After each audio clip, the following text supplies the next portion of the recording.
Chapter 28, The War That Saved My Life. It was cold now and dark came early. The color had leached out of the grass in Butter's field and he'd started to grow thin. When I showed this to Susan, she sighed. "It's all the exercise you're giving him," she said. He used to be fat enough he could winter over on grass." She bought hay and we stacked it in one of the empty stalls. She bought a bag of oats, too. Every day I took Butter 3 or 4 flakes of hay and a bucket of grain. He still lived outside. Fred said it was healthier for him, as well as being less work for us. Back when the leaves had first started changing color on the trees, I'd been alarmed. Susan promised that it happened every year. The leaves changed color and fell off, and the trees would look dead all winter, but they wouldn't actually be dead.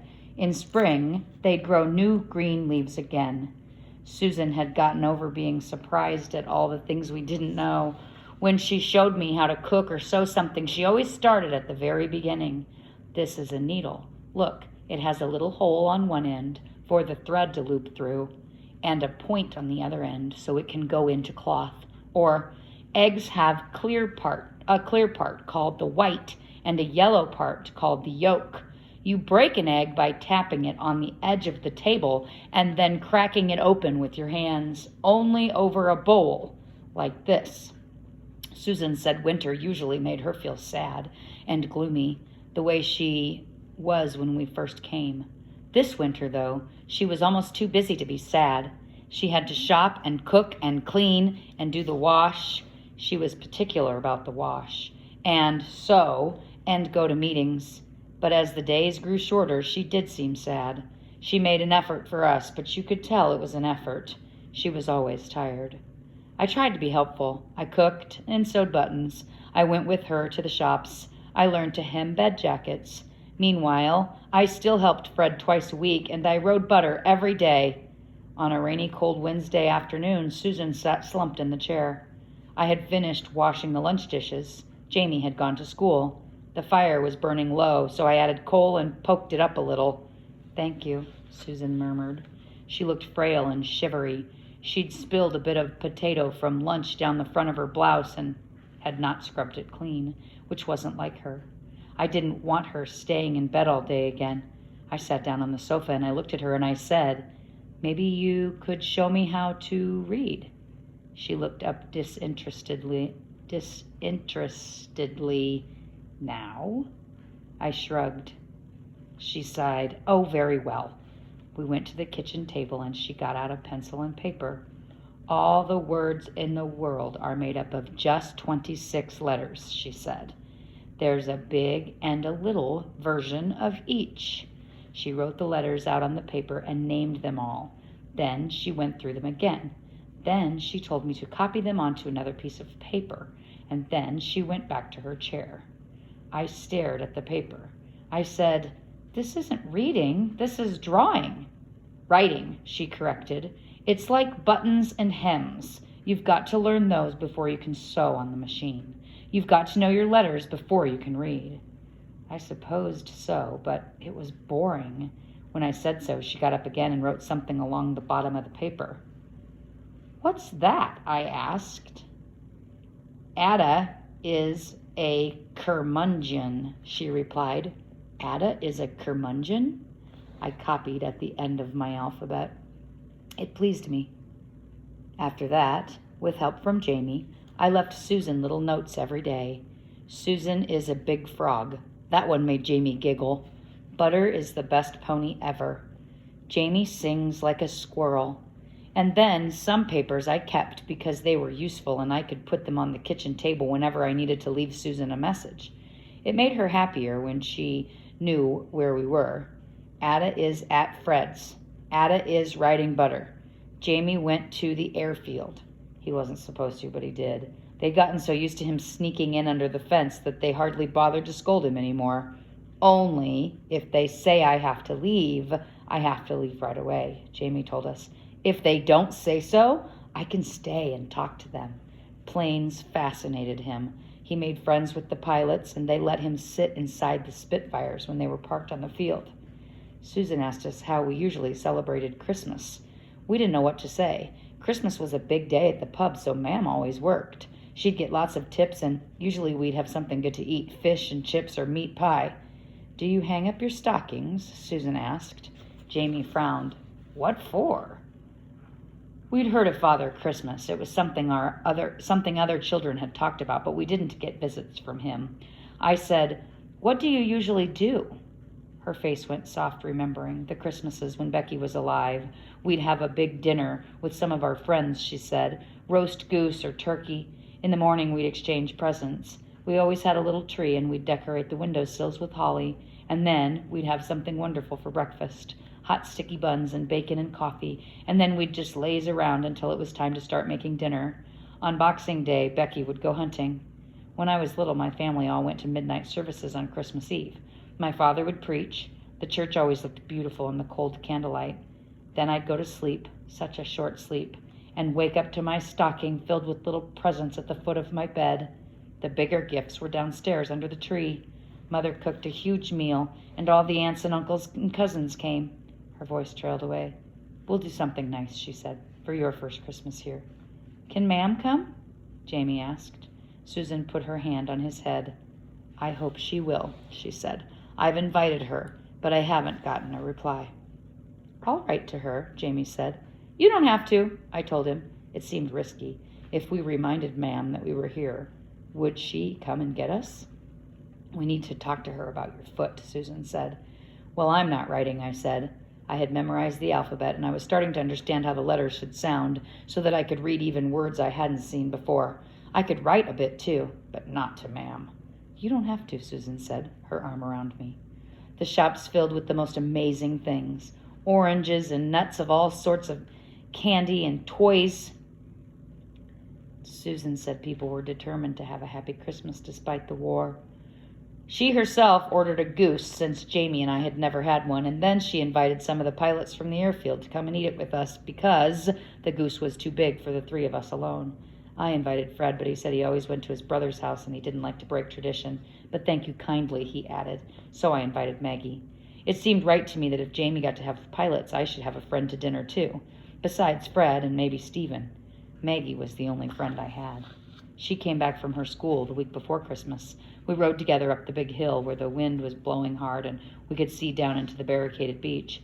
Maggie was different, stiffer and more standoffish than she'd been the day I rode her home. She looked elegant on her pony with her leather gloves and her little velvet cap. I put my hand up to shield my eyes. Riding up the hill had been my idea. "I always check for spies when I'm up here," I said. "We're supposed to, you know. We were told so by the government men on the radio. Nazi spies could be dressed as nurses or nuns or anything." "I know," Maggie said crossly. "I'm not stupid." Then she added, "Why didn't you write back to me? I asked you to." I hadn't known she asked me to. Fred hadn't read me that part of the letter, and while I had another couple of goes at reading it, Maggie's handwriting was curly and the letters run together. I couldn't make out the words. I was ashamed to admit this. "I've been very busy," I said. She flashed me a look of hurt and anger. I understood, suddenly, that she had been waiting for me to write back, waiting and hoping for a letter. I didn't know she felt that way about me. I took a deep breath. "I'm just now learning to write," I said, "and read, so I couldn't write back yet. I'm sorry. Next time I'll try." Instead of looking horrified at my ignorance, she looked mollified. Susan taught me that word, and I loved it, mollified. Sometimes when Jamie was cross, he had to be mollified. "I didn't think of that," she said. "I thought you just weren't interested." "But wouldn't Miss Smith have helped you? She would have written down what she wanted to say." "She would have, if I'd asked." I didn't want to ask her. I don't like her helping me." "Why ever not?" "I don't want to get used to her," I said. "She's just someone I have to stay with for a little while. She's not, actually real." Maggie looked me up and down. "She seems real to me," she said. "I saw you the day you got off that train. You looked like you'd already been through a war. Then you looked better the day you helped me. And now?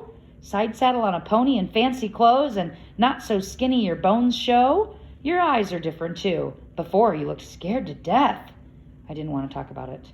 There weren't any spies in view, nor any ships, and Butter was tired of standing in the wind. "Race you to the village," I said. Chapter 29. Maggie won, but not by much, and I stayed in the saddle the whole time, even though Butter galloped faster than he'd ever gone before. We followed Maggie's pony over 2 fallen logs, little soaring jumps, my first.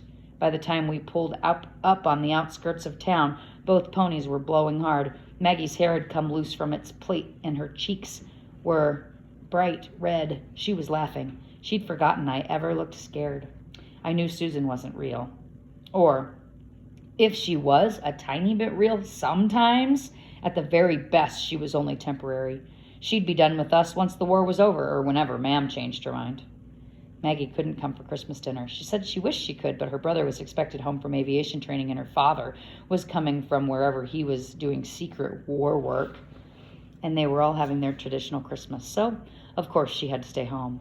It'll be a miserable day, she said. Mum will be trying not to blubber over Jonathan, so she'll be snippy with everyone. Dad's wound up about Hitler and won't talk about anything but the war, especially since there's no hunting. And Mum hates talking about the war. The cook quit to work in a factory, and the housekeeper's an awful cook, and we've not got but one maid left, and no footman in the house at all. So I'll be scrubbing on Christmas Eve, and Mum will be trying to help cook, and we'll sit down in this big fancy room with cobwebs in the corners and eat horrible food and pretend to be cheerful, and nothing will be like it used to. People keep saying it isn't really a war, she said. Hardly anybody's being bombed. Hardly anybody's fighting. It feels like a war to me, a war right in my family. She gave me a sideways look. You're probably happy, she said. I'm not happy because you're miserable, I shot back. She shook her head. Oh, of course not. Come on. We were riding again, but this time we took a path Maggie chose, through woods down to the beach. We had to stay on the far side of the barbed wire, but we followed the road along the beach and watched the waves crash against the shore. It amazed me how different the ocean could look from day to day. Susan took an axe and made us go with her out into somebody's field and cut down a little tree. It was not the tree that went dead in the winter.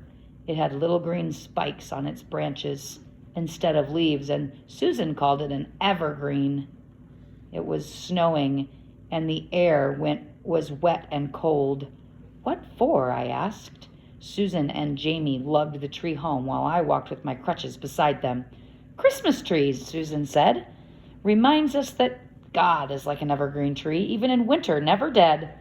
But you said the other trees weren't dead either, Jamie pointed out. Well, no, they're not, Susan said, but they look dead, and Christmas trees are a nice tradition. Green in the midst of winter, light in the midst of darkness. It all metaphors for God.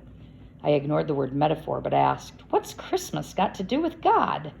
Well, you would think I'd said something really odd. Susan gaped at me, mouth open fish-like, and when she finally closed her mouth, she sputtered, Haven't you been learning anything going to church? I shrugged. Church was hard to follow. Sometimes the stories made sense, but mostly they didn't. And although the Vassar seemed nice, I almost never actually listened to him.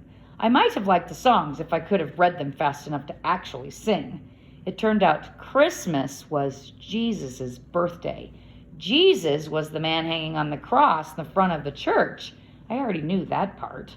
So easy enough.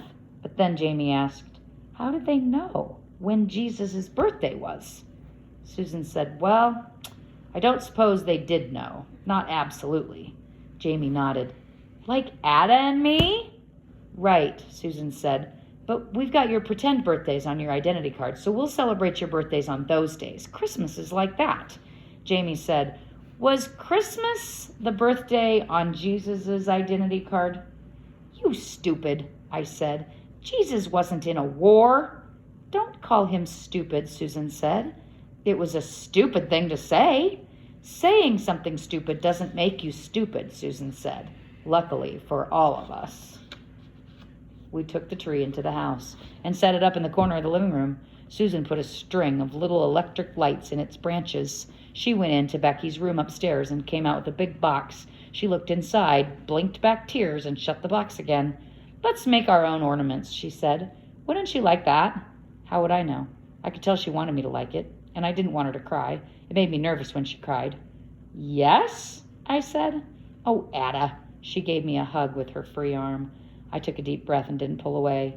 These are the ornaments Becky and I put on our trees together. I'm not ready to have them out again. Okay, I said. Okay, she asked. Really? I didn't know what to say. Somehow Christmas was making me feel jumpy inside. All this talk about being together and being happy and celebrating, it felt threatening, like I shouldn't be part of it, like I wasn't allowed, and Susan wanted me to be happy, which is scarier still.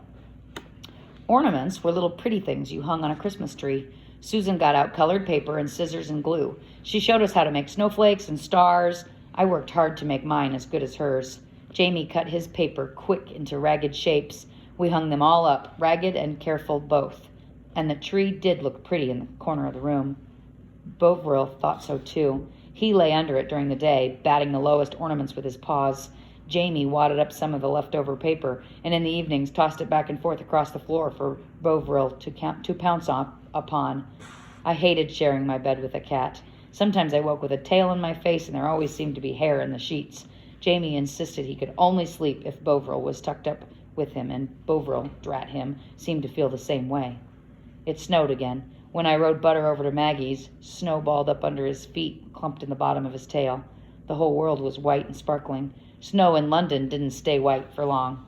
Maggie'd been helping Fred every day since she'd been home, and on the days when I was there, we all worked together. Fred had started me properly jumping now, little jumps, but not today because the snow was too deep. You know you're supposed to get Susan a Christmas present? Maggie said as we measured oats in the feed room. Why? I asked. I'd heard about presents. I didn't get them. I didn't need to give them. I said so. Maggie rolled her eyes at me. Of course you'll be getting presents, she said. Susan is nice to you. Not like some. I nodded. Some of the evacuees, those that were left, weren't treated very kindly, not because of anything to do with them, but because they'd been put with old mean hags who wouldn't have welcomed Jesus himself. At least, that's what Jamie said, that's what Jamie said. He talked to the other evacuees at school, and they were envious. That they hadn't been chosen last. So, Maggie said, you should get her something. It's only right. I haven't got any money. Not any at all. Don't you get pocket money? No. Do you? Maggie said. She chewed her bottom lip while she thought. Well, you could find some job to do and earn something, I suppose. Or you could make her something. She'd like that. My mom always likes it when I make her something. It was an interesting idea. I thought about it as I started home. Susan had been teaching me to knit so that I could knit for the soldiers. But so far the only thing I'd made had been a washcloth. It was a hideous washcloth, wider on one end than the other, with loopy stitches that looked nothing like Susan's. She claimed it didn't matter because soldiers would be glad to have a washcloth no matter what it looked like. She also said knitting was like writing or anything else. You got better the more you worked at it. I could work at it if I hurried. I turned Butter in the road, and despite his protests, made him go back through the snow to Maggie's house. Fred looked surprised to see me. Trouble? He asked. I need some wool, I said. Chapter 30. Aye, Fred said, nodding as though girls rode up to him through snowstorms all the time, needing wool. He disappeared into the stables, and I heard him clop up the stairs to the rooms in the loft where he lived. He came down carrying a cloth bag printed in bright flowers. It's the Mrs. Knitting Bag, he said, thrusting it at me. It's full of wool, all sorts. You can have it. I didn't know he had a Mrs. Aye, he said, in response to my unspoken question. She's been dead for 5 years. Was nurse to Miss Margaret and Master Jonathan, and before that to their mother and her brothers. I squashed the bulky bag beneath my jacket to keep it out of the snow. Butter tossed his head restless, and I let him turn for home. Wait! Fred grabbed Butter's bridle. When someone gives you a present, he said, with a gentle smile, you say thank you. Susan had taught me that, but I had been so busy thinking about the wool the bag contained that I'd forgotten. Thank you, Fred, I said. Thank you very much. I wish I could say thank you to your missus, too. Ah, well, he shook his head. Happens she'd be glad I found her things a good home. You're very welcome, child. It was a Thursday already, and Christmas was Monday, so I didn't have much time. When I got home, I dumped the bag onto my bed. There were 5 sets of knitting needles, from thick to thin, and a handful of small, thin sticks that were pointed on both ends. There were all sorts of oddments of wool, rolled into balls, and there were 6 balls of fine white wool. The white wool would be best. I had plenty of it. I cast on and started to work. I expected Susan to be suspicious when I spent the whole afternoon in my cold bedroom, and she was. "What are you up to?" she asked at dinner. I ran through my options in my head. I wasn't sleeping. I wasn't taking a bath. I could be listening to the radio. Stalling while I searched for a plausible excuse, I said, "Nothing." To my surprise, she grinned. "Oh, really? I'll make a bargain with you. You can have a few hours of nothing time upstairs any time the rest of this week you like, as long as you give me the same amount of nothing time downstairs. You shout before you come down and wait until I tell you okay. Deal?" I could only nod. In the days to come, I could sometimes hear the whir of her sewing machine while I knit upstairs. I took a hot water bottle with me and put a blanket around my shoulders, and I knit white wool and oddments all the next 2 days.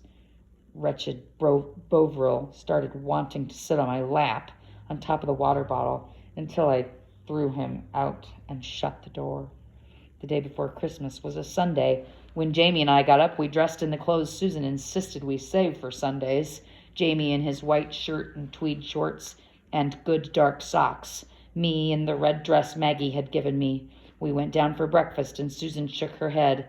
"Sorry, forgot.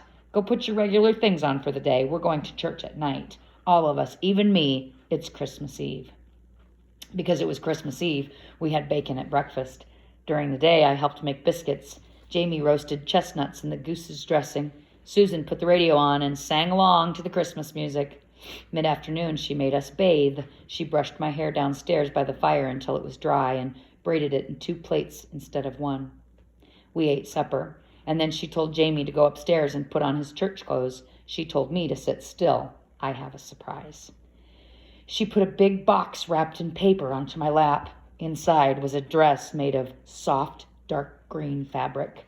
It had puffed sleeves and a round collar, and it gathered at the waist before billowing out into a long, full skirt. It was so beautiful, I couldn't even touch it. I just stared.